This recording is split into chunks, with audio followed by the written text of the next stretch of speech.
감사합니다. 오늘 이렇게 비가 오는 구름이 많은 이렇게 날씨 가운데 정말 딱 맞는 곡인 것 같고, 오늘 또 말씀 제목과도 룻의 고백과도 똑같은 찬양입니다. 일평생 주만 찬송하며 살아가는 이 우리의 고백이 기도하지요. 우리는 지금 말세의 때를 살아가고 있습니다. 말세의 때란 예수님 부활하시고 승천하신 후에 다시 오실 때까지, 그때가 이제 말세의 때입니다. 그러니까 지금 우리는 마지막 때, 우리가 지금 말세의 때를 살아가고 있는 거지요. 말세의 때의 특징은 도덕과 규범이 무너지고 타락한 모습이 말세의 때의 특징입니다. 우리 이 룻기는 말세의 때를 살아가는 우리에게 예수님이 누구이신지, 우리가 어떤 은혜를 받았는지, 어떻게 말세의 때를 지나가야 하는지 우리 신앙에 도전을 주고 위로와 힘을 주는 성경 말씀입니다. 오늘 말씀을 통해서 저와 여러분 모두에게 예수님을 따르는 일에 새롭게 도전이 되고 구원의 은혜 안에서 더욱 힘있게 살아갈 수 있는 또 한 번의 은혜의 시간이 될 수 있기를 축복합니다. 룻기의 시대 배경은 사사 시대입니다. 사사란 이스라엘의 초대 사울 왕이 세워지기 전까지 이스라엘이 위기에 처했을 때마다 하나님께서 세우신 그 사람의 사사이지요. 지도자입니다. 마지막 사사가 사무엘, 우리가 알고 있는 것처럼 사무엘인데 성경에 보면 12명의 사사가 기록되어 있습니다. 실제적으로 왕이 세워지지 않았던 때이지요. 그런데 성경은 사사시대를 기록하기를 사사기 17장 6절 말씀에 그때에는 이스라엘에 왕이 없었으므로 사람마다 자기 소견에 옳은 대로 행하였더라고 말합니다. 이 말씀의 의미는 실제적으로 왕이 없었다는 의미이기도 하지만 이스라엘 백성들이 진짜 이스라엘 백성들의 왕이신, 진짜 왕이신 하나님을 모시지 않고 살았다. 하나님을 왕으로 모시고 살지 않고 하나님 말씀 따르지 않고 하나님을 의식하지 않고 자기 소견에 옳은 대로 따르던 시대다라는 그런 의미입니다. 이 룻기는 자기 소견에 옳은 대로 살던 시대, 그 시대에 하나님을 왕으로 모시고 살던 두 여인의 이야기입니다. 시어머니 나오미와 며느리 룻의 이야기이죠. 룻기입니다. 그러니 당연히 이 주인공은 룻이 주인공이지요. 근데 참 흥미있는 것은 룻기의 이 시작은 베들레헴을 떠나는 룻의 시어머니 나오미로부터 시작하고 마지막도 우리가 지금 보는 것처럼 룻의 이름은 한 번만 나오고 시어머니 나오미의 이름이 3번이나 언급되고 있습니다. 그리고 이어서 18절로 22절까지 다윗의 계보가 이렇게 기록되어 있죠. 13절을 보시면 보아스와 결혼한 룻이 아들을 낳았습니다. 그러면 마침내 아들을 낳은 이 룻을 축복해야 당연하지요. 그런데 14절 말씀 보시면 여인들이 나오미에게 이르되 찬송할지로다 여호와께서 오늘 내게 기업 물을 자가 없게 하지 아니하셨도다. 15절 말씀에 이는 내 생명의 회복자이며 내 노년의 봉양자라 곧 너를 사랑하며 7 아들보다 귀한 내 며느리가 낳은 자로다 하니라. 여인들이 시어머니 나오미를 축복합니다.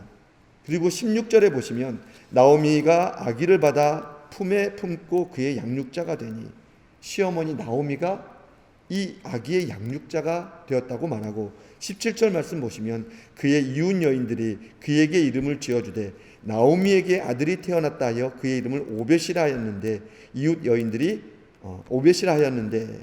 이웃 여인들이 나오미에게서 아들이 태어났다고 기뻐하면서 오벳이라는 이름까지 지어줍니다. 룻이 낳은 아들이 아니라 마치 나오미가 낳은 것 같은 이런 어떤 분위기입니다. 오늘 우리가 읽은 본문을 통해서 두 가지를 생각해 보고자 합니다. 먼저는 이 룻기의 마지막이 왜 나오미의 이름으로 이렇게 다 이렇게 마무리가 되었을까고, 또 하나는 이 다윗의 계보를 이렇게 적었는데 18절부터 22절까지 있는데 왜 베레스로부터 시작을 했을까입니다. 먼저 왜 이 다윗의 계보를 베레스로부터 시작했나라고 하는 이런 의문입니다. 18절부터 22절까지 이 다윗의 계보는 마태복음 1장을 그대로 뚝 띄어가지고 옮겨놓은 것 같습니다. 예수님의 계보지요. 아브라함부터 시작해서 쭉 이어지는 예수님까지 그 계보 이 한 중간을 딱 뚝 띄어서 옮겨 놓았습니다. 장차 오실 예수 그리스도의 계보 가운데 이 룻이 나온 이 오벳의 자리를 분명하게 알리려고 하는 그런 의도가 있는 어떤 그 기록입니다. 오벳은 이새를 낳고 이새는 다윗을 낳았더라. 룻이 오벳을 낳았습니다. 그런데 이 계보의 시작을 아브라함이 아니라 베레스로부터 시작했습니다. 여러분, 베레스가 누구지요? 베레스는 야곱의 12아들 중에 유다가 낳은 쌍둥이 아들입니다. 그런데 이 어떻게 해서 아들을 낳았냐면 며느리 다말과의 관계 가운데서 나온 쌍둥이 아들입니다. 성경에는 좀처럼 이해되지 않는 부분들이 참 많이 있습니다. 그 중에 하나가 이 시아버지 유다와 며느리 다말 사이에서 이 아이를 낳은 사건을 그대로 기록하고 있다는 사실입니다. 시아버지와 며느리 사이에서 아이를 낳았다? 인간적으로 보면 감추고 싶고 타락한 이야기지요. 그런데 성경은 숨기지 않고 그대로 기록하고 있습니다. 이렇게 태어난 베레스가 다윗의 조상으로 마지막 예수 그리스도의 육신의 조상으로 성경에 기록된 것이지요. 그래서 우리가 성경을 볼 때에는 이 구속사적인 관점으로 볼 수 있어야 합니다. 이 구속사적인 관점이라고 하는 것은 하나님의 이 구원 역사의 관점에서 성경을 보는 것입니다. 성경의 기록이 단순히 이스라엘의 어떤 역사의 어떤 한 사건들을 기록한 그 기록이 아니라 죄인을 구원하시기 위한 하나님의 계획이 이스라엘의 그 역사 가운데 사람의 역사 안에서 이루어지는 사건들로 보는 것입니다. 그러니 한 사건들이 하나님께서 죄인들을 구원하시기 위한 구원의 어떤 역사의 기록인 것이지요. 그러기에 성경을 구속사적인 관점에서 보면 시아버지 유다와 며느리 다말 사이에서 이 일어난 일이 사람의 생각으로는 정말 말하기도 부끄러운 도덕적으로 타락한 필연적인 사건이지만 구속사적인 관점에서 보면 죄인을 구원하시려는 하나님의 계획 안에서 반드시 있어야 하고 필연적인 은혜의 사건이라고 하는 사실입니다. 시아버지 유다와 며느리 다말 사이에서 태어난 이 베레스, 육신의 눈으로 보면 근친상간으로 나온 이 페류나이지만 구속사적인 관점에서 볼 때는 오늘 룻이 나온 오벳으로 이어지게 만들고 다윗으로 이어지면서 마지막에는 구원자 예수 그리스도가 오게 되는 통로의 주인공이 베레스입니다. 창세기 38장을 보면 며느리 다말이 시아버지 유다의 아이를 갖게 된 것을 통하여 시아버지의 눈이 이렇게 열리는 사건이 기록되어져 있습니다. 며느리 다말이 이제 임신했다는 소식을 듣고 시아버지 유다는 처음에는 자신이 관계된 줄 모르고 노발대발하며 며느리 다말을 죽이려고 하지요. 그러나 창세기 38장 25절 말씀, 여인이 끌려나갈 때에 사람을 보내어 시아버지에게 이르되 이 물건 임자로 말미암아 임신하였나이다. 청하건대 보소서 이 도장과 끈과 지팡이가 누구의 것이니까 한지라. 며느리 다말이 보인 물건이 다 시아버지 유다의 것이었습니다. 유다가 말합니다. 창세기 38장 26절, 유다가 그것들을 알아보고 이르되 그는 나보다 옳도다. 내가 그를 내 아들 셀라에게 주지 아니하였음이로다 하고 다시는 그를 가까이 하지 아니하였더라. 그는 나보다 옳도다. 시아버지 유다가 모든 사람 앞에서 고백한 말입니다. 당시 이스라엘에는 형사 취수제라고 하는 이 제도가 있었는데 아들을 낳지 못한 상태에서 남편이 죽으면 아내 되는 그 여인은 동생에게 들어가서 아이를 낳게 만들었습니다. 법으로 정해진 것이지요. 유다에게는 세 아들이 있었습니다. 다말은 첫째 아들 엘의 아내였습니다. 그런데 첫째 아들 엘이 죽자 이어 둘째 아들 오난이 이제 들어가게 됩니다. 근데 오난도 죽임을 당하게 됩니다. 이제 막내 셀라만 남게 되었지요. 며느리 다말에게 가면 죽는다고 생각한 이 유다, 그래서 막내 셀라만큼은 이 며느리 다말에게 들어가지 못하게 했습니다. 셀라를 주지 않았던 거지요. 인위적으로 막았습니다. 그래서 며느리 다말이 시아버지를 유혹해서 아이를 갖게 된 이 사연이죠. 이것이 인간적으로 보면 얼마나 이 며느리 다말 이 한 일 악하고 필연적인 일인가요? 그런데 시아버지 유다가 말하기를 그는 나보다 옳도다라고 고백합니다. 그는 나보다 옳도다. 자신의 잘못된 판단으로 이스라엘의 기업이 끊어질 뻔했다는 것을 깨달은 것입니다. 왜냐하면 창세기 49장 10절에 규가 유다를 떠나지 아니하며 통치자의 지팡이가 그 발 사이에서 떠나지 아니하기를 실로가 오시기까지 이르리니 그에게 모든 백성이 복종하리로다. 야곱이 죽으며 예언한 이 유다 지파의 미래, 유다 지파를 통해서 예수 그리스도, 구원자 예수 그리스도가 오게 된다는 이 예언, 만약 며느리 다말이 이렇게라도 하지 않았으면 오벳도 없고 다윗도 없고 예수님도 없는 것입니다. 오늘 계보가 베레스로부터 시작한 이유는 그때에도 하마터면 끊어질 뻔한 이 하나님의 기업이 이방 며느리, 다말도 이방 여인입니다. 이방 며느리 다말을 통하여 이어진 것처럼 자칫 끊어질 뻔한 이 다윗의 기업, 예수 그리스도의 기업이 이방 여인 룻을 통하여 이어진 것이라고 하는 것을 다시 한번 보여주는 것입니다. 하나님께서 저 이방 여인 다말을 통하여 예수 그리스도의 기업을 이어가셨듯이 이방 여인 룻을 통하여 오벳을 낳게 하시고 오벳은 이새를 낳고 거기서 다윗이 나오고 마침내 예수 그리스도가 오게 되는 하나님의 기업이 이어지게 하신 것이지요. 이 하나님의 구원 역사를 지금 보여주고 있는 것입니다. 여러분, 룻기에 기록된 이 짧은 계보가 그렇게 중요한 이유는, 또 베레스로부터 시작한 그 이유는, 이런 하나님의 구속의 은혜가 이방 여인은 인간적으로 생각하면 표준적인 것 같고 타락한 것 같고 구원에서 멀어진 이방 여인인 것 같지만, 이 하나님의 구속의 이 은혜가 저와 여러분에게까지 지금 왔다고 하는 사실입니다.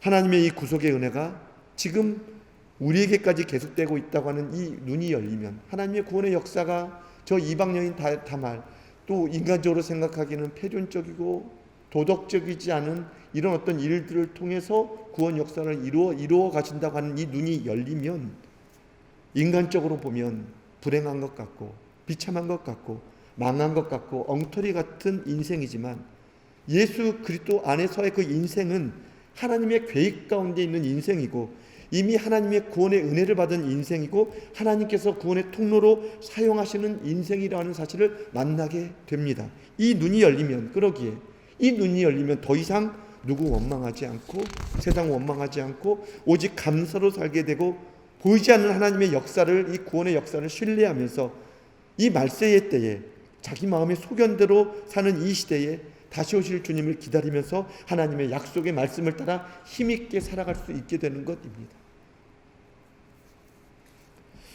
여러분, 정말 우리가 이 눈이 열려서 이 말세의 때를 힘있게 살아가는 이 예수님의 이 구원의 은혜, 예수님 안에서, 그 구원의 은혜 안에서 정말 힘있게 살아가는 저와 여러분들 될 수 있기를 축복합니다.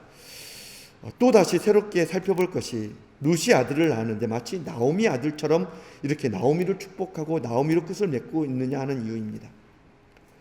룻기 1장 16절에서 18절 말씀을 보시면, 룻이 이르되 내게 어머니를 떠나며 어머니를 따르지 말고 돌아가라 강권하지 마옵소서. 어머니께서 가시는 곳에 나도 가고 어머니께서 머무시는 곳에서 나도 머물겠나이다.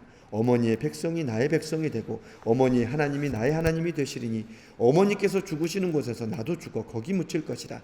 만일 내가 죽는 일 외에 어머니를 떠나면 여호와께서 내게 벌을 내리시고 더 내리시기를 원하나이다 하는지라. 이방 여인 룻이 시어머니 나오미를 따르면 고백이지요. 신앙생활을 웬만큼 하신 분들, 교회를 다니고 성경을 읽었다 하시는 분은 이미 다 알고 있는 정말 감동적인 고백입니다. 룻은 나오미가 이방 땅에서 얻은 이방 여인입니다. 나오미는 이방 땅 모압에 와서 남편도 잃고 자식도 다 잃고 모든 것 다 잃은, 남은 것이 하나도 없는 불쌍한 과부일 뿐입니다. 더 이상 먹을 것이 없는 상태에서 곡식이 있다는 소식을 듣고 고향 베들레헴으로 돌아가고 있는 비참한 처지입니다. 그런데 며느리가 시어머니를 따르겠다고, 함께 죽겠다고, 어머니의 하나님이 나의 하나님이라고, 나도 그 하나님을 섬기겠다고 따라 나섭니다. 시어머니가 재산이 있는 것도 아니고 또 이방 사람 취급도 하지 않는, 환영하지도 않는 저 이스라엘 나라, 거기서 따라 나서겠다고 하는 이 룻, 딸도 아니고 며느리가 어떻게 이런 고백을 할 수 있지요? 여기 며느리 되시는 분들 계시지요? 남편 이미 없고 이미 다 망해서 양식을 찾아 고향을 돌아가는 이 불쌍한 과부, 이 시어머니, 이런 시어머니를 향해서 어머니의 하나님이 나의 하나님입니다. 어머니가 가시는 곳이면 나도 가고 나도 시어머니 함께 죽겠습니다. 이제 네 살 길을 찾아가라 라고 하는 이 권면도 계속 뿌리치고 끝까지 시어머니 따르겠다고 고백할 수 있으신가요? 우리가 이 며느리 룻의 이 고백에서 그녀의 고백이 참 놀랍고 기특하고 대단한 고백이라는 사실도 만나야 하지만 이 고백이 어떻게 나올 수 있었는지 그 이유를 아는 것이 더 중요합니다. 룻기를 보면 시어머니 나오미가 어떻게 살았는지 구체적인 내용은 나와 있지 않습니다. 그러나 나오미는 하나님을 왕으로 모시고 살았다는 것을 충분히 짐작하게 됩니다. 룻기 1장을 보면 나오미가 남편 엘리멜렉을 따라 모압으로 떠나게 되지요. 남편 엘리멜렉은 이 아내 나오미와 두 아들을 데리고 이 흉년을 피해서 이방 땅 모압으로 가게 됩니다. 하나님의 백성이 흉년이 들었다고 하나님의 땅을 떠나는 것, 하나님을 섬기는 사람으로서 정말 부끄러운 일입니다. 이방 땅 모압으로 가는 것을 이 나오미가 원했을까요? 그런데 이방 땅으로 가게 됩니다. 나오미가 원해서가 아니라 남편 엘리멜렉을 따라간 것입니다. 떠나자고 하는 남편의 말에 순종한 것이지요. 이 모습이 나오미가 하나님을 왕으로 모시고 살았다는 증거입니다. 여러분, 하나님을 왕으로 모신 사람은 남편의 말에 순종합니다. 그것이 하나님께서 세우신 질서이기 때문입니다. 여러분, 예수 그리스도 안에서 이건 어느 한쪽만이 아니지요. 하나님을 왕으로 모신 사람은 예수 그리스도 안에서 부부가 한 몸임을 아는 사람입니다. 예수 그리스도 안에서는 어느 한편이 모자라거나 부족한 게 아니죠. 어느 한편이 더 지혜롭거나 더 똑똑한 거 아닙니다. 아내가 부족하면 내가 부족한 것이고 남편이 부족하면 아내가 부족한 것입니다. 부부는 그저 하나입니다. 예수 그리스도 안에서 하나님을 왕으로 모신 사람, 예수 그리스도 안에서 이 비밀이 만나진 사람은 순종합니다. 서로가 서로에게. 그래서 예수 그리스도 안에서 남편에게 순종하고 아내에게 순종할 수 있는 것입니다. 그것이 하나님을 왕으로 모신 사람의 이런 모습이죠. 내 생각, 내 뜻이 아니라 서로가 서로에게 얼마든지 순종할 수 있게 되는 것, 하나님을 왕으로 모신 예수 그리스도 안에 있을 때 가능한 일입니다. 그래서 우리 지금 결혼하지 않은 예비 신랑 신부들, 이 청년들 있지요. 오늘 민경이가 아직 안 나왔는데 민경이가 이렇게 밤에 새벽에 항상 3시, 4시에 이렇게 퇴근하기 때문에 아침에 이렇게 11시에 예배 나오기가 정말 되게 너무너무 힘듭니다. 막 정신 바짝 차리고 예배 나올 때는 정신 바짝 차리고 일어나서 나오는 거죠. 그러니까 예배 나올 때 격려해 주시고 좀 위로해 주시기 바랍니다. 밤새 일하고 이렇게 예배에 나오는 거니까. 뭐 유경이도 있고 또 광현이도 있지만 광현이도 지금 없네요. 또 우리 아직 결혼하지 않는 신랑 신부들, 그러니까 여러분이 먼저 예수 그리스도를 만나야 하고 상대도 예수 그리스도 안에 있는 상대를 만나는 것이 정말 중요합니다. 결혼해서 부부가 되어 사는 것은 다른 것이 다 있어도 아무리 많아도 서로 순종하게 하시는 이 예수님 없으면 언제든지 갈라지고 언제든지 싸우고 나뉘고 결국 불행하게 되지만 서로 순종하게 하시는 예수님만 계시면, 서로가 예수님만 왕으로 삼으면 다른 것이 아무리 없어도 많이 부족해도 얼마든지 행복하게 삽니다. 이 비밀로 사라지는 우리 모두가 될 수 있기를 축복합니다. 그게 아직 잘 안 된다고 하더라도 앞으로 정말 예수님을 왕으로 모셔서 이런 삶이 정말 사라질 수 있는 저와 여러분이 될 수 있기를 축복합니다.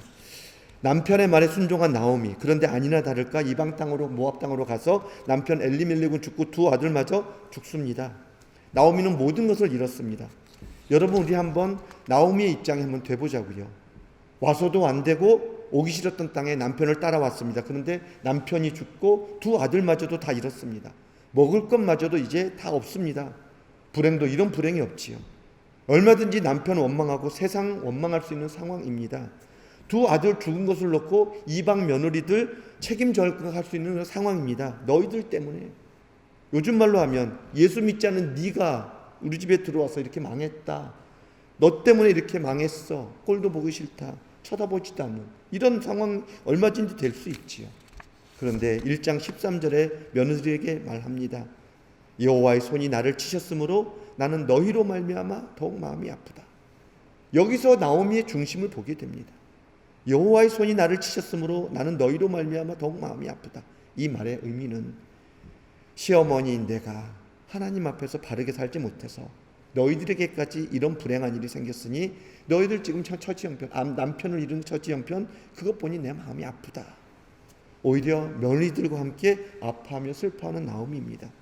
시어머니 나오미는 여기에 그치지 않았습니다. 며느리들에게 내 딸들아라고 하면서 이제 그만 네 살 길을 찾아가라고 권면합니다. 그러면서 여호와께서 너희를 선대해 주기를 원한다. 여호와께서 너희를 위로해 주시기를 원한다고 며느리로 보지 않고 딸로 여기면서 하나님의 이름으로 며느리를 위로하고 축복해 줍니다. 남편 원망하지 않고 세상 원망하지 않고 이방 며느리들 원망하지 않고 하나님 원망은 더더욱 하지 않고 하나님 앞에서 자신을 돌아보면서 며느리들을 위로하고 하나님의 이름으로 축복하는 이 시어머니 나오미. 요즘 시어머니 되시는 권사님들 가운데 나오미 같은 시어머니가 얼마나 될까요? 앞으로 시어머니 되실 분들은 이 룻기를 많이 묵상할 수 있기를 바랍니다. 이러한 모습들이 나오미가 하나님을 왕으로 모시고 살았다는 증거입니다. 여러분, 이 며느리 룻, 이방 땅에서만 살았는데, 모압 땅에서만 살았는데 어떻게 이스라엘 하나님을 알았을까요? 단지 이스라엘 남자와 결혼했다고 하나님 알아지는 건 아니지요. 시어머니가 교회 다닌다고 해서 며느리가 하나님 알아지는 건 아닙니다. 그런데 어머니의 하나님이 나의 하나님이 되시리니 시어머니가 섬기는 하나님을 나도 섬기겠다고, 어머니가 죽는 곳에 따라가서 나도 죽겠다고 목숨 걸고 어떻게 따라 나섰을까? 어떻게 이런 고백이 나올 수 있지요? 물어보나 마나지요. 시어머니 나오미의 삶입니다. 그 삶을 보고 하나님을 알게 되고 그 하나님을 따르기로 작정한 거지요. 시어머니 나오미의 일상의 모습을 보면서 그 말하는 것, 행동하는 것, 배려하고 이해하고 품고 참고 사랑하는 이 시어머니의 모습을 보면서 시어머니가 섬기는 하나님 알게 되는 거고, 시어머니가 함께 하시는 그 하나님을 또 본 것입니다. 시어머니를 보고 내린 결론, 어머니가 믿고 의지한 하나님, 나도 믿고 그 하나님 따를 거야. 시어머니를 끝까지 따르겠다는 이 며느리 룻의 고백을 통해서 우리는 나오미가 하나님을 모르는 이방 땅에 와서 계속되는 불행한 그 사건 앞에서 누구를 의지하고 마음의 중심에 누구를 두고 살았는지 충분히 짐작하게 되지요. 여러분, 그래서요, 이방 여인 룻이 보아스와 결혼해서 예수 그리스도의 기업을 잇게 되는 이 룻기의 이야기지만, 룻이 있기까지 예수 그리스도의 계보가 이어지기까지 하나님 앞에서 살아온, 하나님을 왕으로 모신 시어머니 나오미가 있다고 하는 사실을 꼭 기억하셔야 합니다. 룻기를 묵상하면서 제 자신을 돌아보았습니다. 과연 나는 예수님을 왕으로 모시고 살고 있나? 평소에 나의 말과 묵상하는 이것들이, 거기서 나오는 나의 일상의 행동들과 모습이 예수님을 왕으로라고 하는 그 증거를 하고 살고 있나? 아내는 물론이고 재원이나 유경이가 나의 모습을 통해서 과연 하나님을 만나고 예수 그리스도를 보고 있을까? 어머니 아버지는 나를 어떻게 보실까? 형제들은, 처갓집댁들은 하나님이 내 인생의 왕이라고 하는 이 증거를 나를 통해 정말 보고 있나? 함께 이 길을 걷는 동역자들은 어떻게 생각할까? 여러분, 여러분의 일상이 하나님을 증거하는 어떤 특별한 어떤 일이 없는 평범하고 늘 그냥 계속 반복되는 일상인 것 같지만 결코 평범하거나 작은 일상이 아니라는 것을, 예수 그리스도 안에서 너무나 중요한 일상이라는 사실을 기억할 수 있기를 바랍니다. 여러분의 중심에 만약 예수님을 왕으로 모시지 살지 않으면 평소에 다 보입니다. 다 들리고 다 드러납니다. 예수님이 왕으로 모시고 사는지 아닌지 아내가, 딸들이, 아들들이, 자녀들이, 다른 교우들이, 이웃 사람들이, 동료들이 다 보고 있습니다.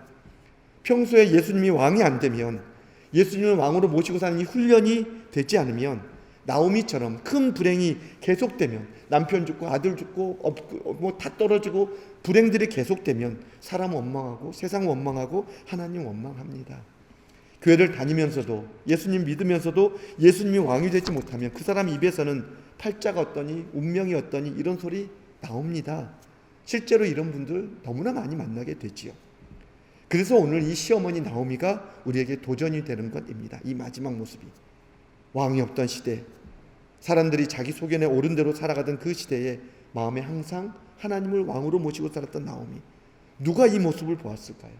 누가 이 중심을 보았지요? 하나님 당연히 보았지요. 가까이 있는 나오미 당연히 보았지요. 당연히 알지요. 그러나 동네 여인들이 다 알고 다 보았습니다. 다 망해서 빈털터리로 돌아온 나오미를 계속 보고 있었습니다. 1장에서부터 보면 망했음에도 불행했음에도 여전히 하나님을 왕으로 모시고 사는 나오미를 동네 여인들이 계속 보고 있었습니다. 그동안 이방 여인 며느리 룻과 어떤 삶을 살아왔는지 다 보고 다 알고 있었기에 마치 나오미가 아들을 낳은 것처럼 그렇게 기뻐하고 축복을 해주었던 것입니다. 이름까지도 오벳이라고 이름을 지어주었습니다. 오벳이라는 단어, 이 어원은 아바드입니다. 아바드에서 오벳이 나왔죠. 이 아바드의 뜻은 하나님을 경배하다, 하나님을 섬기다, 하나님을 예배하다는 뜻입니다. 오늘 말씀을 보면 15절 말씀 보면 이는 내 생명을 회복자며 내 노년의 봉양자라 곧 너를 사랑하며 7 아들보다 귀한 내 며느리가 낳은 자로다 하니라. 나오미가 어떤 삶을 살았는지, 어떤 삶을 살려고 애썼는지 다 알고 그것을 보고 오벳이라는 이름을 지어준 것 있죠. 갚아준 것입니다. 하나님께서 네 모습을 아신다라고 하는, 가장 가까웠던 며느리는 말할 것도 없는 증인이었지만 마을 사람들, 동네 여인들도 분명한 증인이었지요. 여러분, 사사시대는 왕이 없던 시대가 아니었습니다. 이스라엘 백성들에게 하나님이 진짜 왕인데, 영원한 왕인데 왕이신 하나님을 진짜 왕으로 모시지 않는 시대가 사사시대입니다. 이런 시대 속에서 마음의 중심에 하나님을 왕으로 모시고 살았던 나오미, 이런 시대 속에서 하나님을 왕으로 모시고 살겠다고 따라 나선 이 며느리 룻, 하나님은 보셨고 하나님은 아셨고 사랑하셨고 축복해 주셨습니다. 한때 비참하고 이 슬픈 여인들을 통해 하나님은 구원의 영광 나타내셨죠. 지금 우리가 살고 있는 시대는 사사시대보다 더 심한 시대입니다. 말세 때 자기 소견에 옳은 대로 살아가는 시대입니다. 사상 철학은 말할 것도 없고 절대 진리가 사라지고 여기서 저기서 진리라고 외치고 있는 그런 시대입니다. 이스라엘의 때나 지금이나, 아니 태초부터 마지막까지 왕은 하나님밖에 없는데, 우리 인생의 진짜 왕은 하나님이신데 왕으로 인정하지 않고 마음에 두기를 싫어하는 이 시대를 지금 우리는 살아가고 있습니다. 오늘 이 말씀이, 오늘 며느리 룻과 시어머니 나오미의 모습이 저와 여러분에게 도전이 될 수 있기를 축복합니다. 이제 다음 주면 대림절입니다. 대림절이 아니더라도 우리는 다시 오실 주님을 기다리며 사는 사람들입니다. 말세의 때를, 다시 오실 주님을 기다리며 어떻게 살아가야 하나? 한 가지밖에 없습니다. 이제 정말 여러분의 모든 삶의 자리에서 예수님을 왕으로 모시고 사는 것입니다. 왕이신 예수님이 마음에 계시다는 것을 정말 더욱 믿고 그 믿음으로 예수님을 진짜 왕으로 모시고 사는 것입니다. 그 다음은 하나님이 이끌어 가십니다. 그 다음은 성령께서 이끌어 가십니다. 우리는 다시 한번 예수님이 왕이 되심이 정말 믿어지게 하시는, 아니 왕 되신 예수님을 따라 살게 만드는 이 성령의 공급이 끊어지지 않도록 정말 전심으로 말씀 붙들고 전심으로 기도하는 우리가 되어져야 하지요. 하나님은 이 말세의 때에, 자기 소견에 옳은 대로 살아가는 이 시대에 이 모습을 보시고 아시고 축복하시고 위로하시고 하나님의 영광 나타내십니다. 이것이 아들 예수 그리스도를 우리에게 보내주신 하나님의 은혜요 사랑의 이유이지요. 기도하겠습니다.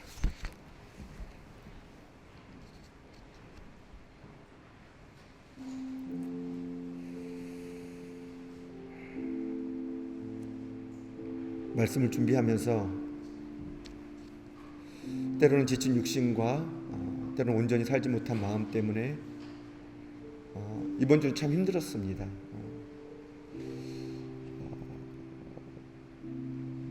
자기 속에는 옳은 대로 살아가던 그 시대에 시어머니 나오미, 우리가 알고 있는 이 룻의 고백들,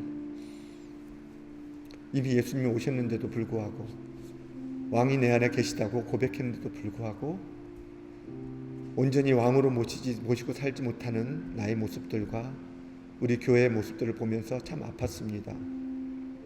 우리 이 시간 다시 한번 고백했으면 좋겠습니다. 하나님은 우리의 연약함 아십니다. 하나님 이 시대의 모습 다 보고 계십니다. 하나님은 우리의 영원한 왕이신 하나님은 그러기에 아들을 내어주셔서 다시 한번 또 새롭게 하시는 또 하나님이십니다. 이 시간 우리 고백하며 나아갈 때, 하나님, 이제는 진짜 제가 하나님을 왕으로 모시고 살겠습니다. 하나님을 왕으로 모시고 살 때 가정에서 일어나는 변화, 가정에서 일어나는 그 역사들 증거되게 하여 주옵소서. 하나님을 진짜 왕으로 모시고 살 때 우리 교회에서 일어나는 이 변화의 역사들, 이 성령의 역사를 이제는 보게 하여 주옵소서 라고 이 시간 우리가 고백하며 나아가겠습니다. 고백하겠습니다. 하나님, 제가 이제는 하나님을 진짜 왕으로 모시고 살기를 원합니다. 예수 그리스도 진짜 나의 왕으로 살기를 원합니다. 우리 사랑하는 성도들, 이제 마음에 계신, 이미 와 계신 예수님을 더욱더 믿고 그 예수님이 왕이심을 더욱더 믿고 그 왕으로 살아가는 축복 가운데 있기를 원합니다. 하나님, 우리 교회가 이제는 진짜 예수님을 왕으로 모시고 살아가기를 원합니다. 하나님 없다 하고 아버지 하나님, 하나님을 더욱더 떠나는 이 시대에 자기 속에는 옳은 것이 옳은 대로 살아가는 이 진리가 사라지는 이 시대에 진리이신 예수 그리스도 붙들고 그 증거 나타내는 교회가 되기를 원합니다. 하나님 도와주시옵소서. 하나님 믿음 가운데 역사하여 주시옵소서. 하나님을 진짜 왕으로 모시고 살아가는 우리의 고백이 이제는 실제가 되어서 나의 일상의 삶을 통해서 내가 하나님을 증거하는 것이 아니라 내 안에 계신 하나님이 저절로 증거되도록 하나님 성령의 은혜 가운데 있게 하여 주시옵소서. 하나님, 우리의 가정이 변화되길 원합니다. 우리 자녀들이 변화되길 원합니다. 우리 교회가 변화되길 원하고 이 땅의 교회들이 변화되길 원합니다. 그 변화의 역사는 오직 우리 한 사람 한 사람이 예수님을 이제는 진짜 왕으로 모시고 사랑하는 것밖에 없음을 고백합니다. 주님, 한 주간 이 승리가 있게 하여 주셔서 이 승리를 안고 우리의 평생이 하나님을 진짜 왕으로, 예수님을 진짜 왕으로 모시고 살아갈 수 있는 저희들 모두가 되게 하여 주시옵소서. 감사드리며 우리의 온전한 왕이 되시는 예수 그리스도의 이름으로 기도하옵나이다. 아멘.